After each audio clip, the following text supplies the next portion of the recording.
जल्दी 18 साल से कम उम्र के बच्चों को सिम कार्ड नहीं मिलेगा। दूरसंचार विभाग डेटा प्रोटेक्शन कानून लागू करने की तैयारी कर रहा है।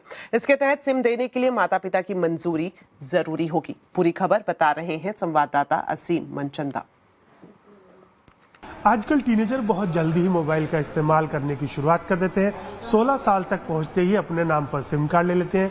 ये सिम कार्ड उन्हें उनकी स्कूल या कॉलेज की आईडी के ऊपर मिल जाता है, लेकिन अब ऐसा नहीं होगा। जब तक वो 18 साल के नहीं हो जाते उनको उनकी आईडी के ऊपर सिम कार्ड नहीं मिलेगा। दरअसल जो डिजिटल डाटा प्रोटेक्शन कानून के नियम जारी हो चुके हैं और ये बहुत जल्दी ही लागू हो जाएगा। उसमें प्रावधान रखा गया कि अगर बच्चा 18 साल से कम का है तो उसके लिए उसके माता पिता की मंजूरी लेना अनिवार्य कर दिया गया है। तो एक वेरीफाइबल कंसेंट लेनी पड़ेगी उनके माता पिता की। तो इसके लिए दूरसंचार विभाग ने टेलीकॉम कंपनियों को एक मैकेनिज्म बनाने के लिए भी कहा कि इससे वेरीफाई किया जा सके कि कोई भी सिम कार्ड देने से पहले उनके माता पिता की मंजूरी ली गई है। तो टेलीकॉम कंपनियों ने इसके ऊपर काम करने की शुरुआत भी कर दी है। तो बहुत जल्दी ऐसा होगा कि 18 साल से कम उम्र के जो बच्चे हैं वो अपने नाम पर सिम कार्ड नहीं ले पाएंगे अगर जब तक उनके माता पिता इसकी मंजूरी नहीं दे देते। तो ये थोड़ा सा जो टीनेजर्स हैं उनके लिए थोड़ी सी परेशान कर देने वाली खबर होगी, लेकिन अगर उनके माता पिता सहमति देते हैं तो उनको आसानी से कार्ड मिल सकता है। चलिए अब आपको बताते हैं आज के कंज्यूमर अड्डा के टॉपिक के बारे में। इंस्टाग्राम ने अदालत में कहा कि वो प्राइवेट मैसेज का एन्क्रिप्शन नहीं हटाएगा, लेकिन कानूनी जरूरत पड़ने पर सरकार को इसका एक्सेस दे दिया जाएगा। मैसेजिंग एप्स पर कितने सुरक्षित हैं आपके प्राइवेट मैसेजेस, इसी पर ही हम कंज्यूमर अड्डा में खास चर्चा कर रहे हैं।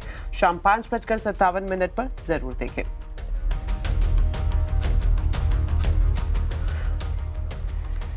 चलिए बढ़ते आगे और आपको बता दें अब देश के 40 साल से ज्यादा उम्र के मजदूरों को हर साल मुफ्त हेल्थ चेकअप की सुविधा मिलेगी। केंद्र सरकार ने नए लेबर कोड्स के तहत आज देश भर में इस योजना की शुरुआत की है। श्रम मंत्रालय और ESIC अस्पताल मिलकर ये सुविधा देंगे। हेल्थ चेकअप में हार्ट, लीवर समेत 20 तरह के ब्लड टेस्ट शामिल किए गए हैं। राजधानी दिल्ली में केंद्रीय श्रम मंत्री मनसुख मांडविया ने इसकी शुरुआत की। सरकार का कहना है कि इस कदम से श्रमिकों को बेहतर हेल्थ सिक्योरिटी मिलेगी।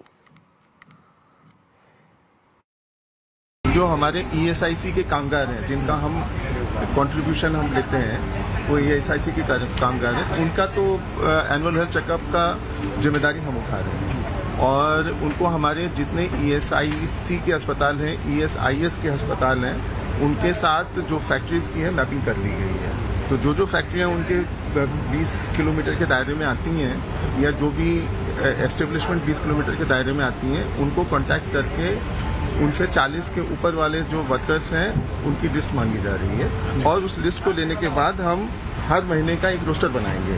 उस रोस्टर के हिसाब से हमारा ये काम तब तक चलेगा जब तक कि उस परिक्षेत्र में सारे लोगों का एनुअल हेल्थ चेकअप न हो जाए।